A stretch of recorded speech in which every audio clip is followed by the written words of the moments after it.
আসসালামু আলাইকুম সবাইকে। সবাই কেমন আছেন? আশা করি সবাই ভালো আছেন আর আপনাদের দোয়ায় আলহামদুলিল্লাহ আমরাও ভালো আছি। তো আজকে চলে আসছি আম্মুর হাতের আরেকটা স্পেশাল রেসিপি নিয়ে। তরকারিটা হচ্ছে ভেন্ডি আর আলুর, আর এই তরকারিটা যে এত মজা। তো রেসিপিটা করার জন্য প্রথমেই একটা কড়াইয়ে পরিমাণ মতো তেল দিয়ে নিছিল আম্মু। এরপর যখন তেলটা গরম হয়ে আসবে তখন পেঁয়াজ কুচি পরিমাণ মতো দিয়ে নিতে হবে। পেঁয়াজ কুচি দেওয়ার পরে আম্মু অনেকক্ষণ ধরে নাড়াচাড়া করতেছিল যতক্ষণ না পর্যন্ত লাল একটা রং আসছিল। তো অনেকক্ষণ পরে লাল লাল একটা ভাব আসার পরে আম্মু পরিমাণ মতো আলু দিয়ে নিছিল। তারপরে একসাথে সব কিছু অনেক ভালো করে ভাজি করে নিচ্ছিল।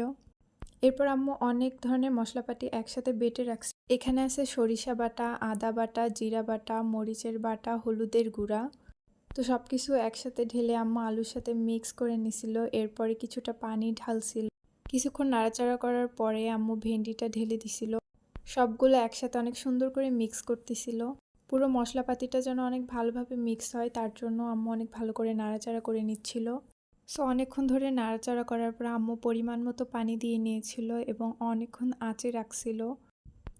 তো এই যে এরকম একটা লুক আসতেছিল, তারপর আম্মু আরও কিছুক্ষণ আঁচে রাখছিল। তারপর যখন কড়াইয়ের ঢাকনাটা খুলছে অনেকটা এরকম দেখতে ছিল, দেখেন পানি অনেকটাই শুকায় আসছে। তারপরে কিছুক্ষণ নাড়াচাড়া করে নিয়েছিলাম আম্মু, and this is the final look. এটা খেতে অনেক বেশি টেস্টি ছিল। এটার ফুড রিভিউ অবশ্যই আমি দেওয়ার চেষ্টা করবো ইনশাল্লাহ। আজকের ব্লগ এই পর্যন্তই। আপনারা সবাই ভালো থাকবেন আর আমাদের জন্য অনেক দোয়া করবেন। ভিডিও ভালো লাগলে অবশ্যই লাইক, কমেন্ট, শেয়ার করবেন এবং আমাদের ইউটিউব চ্যানেলটিকে সাবস্ক্রাইব করবেন এবং আমাদের পেজকে ফলো করে আমাদের পেজের সাথে থাকবেন। আল্লাহ হাফেজ সবাইকে।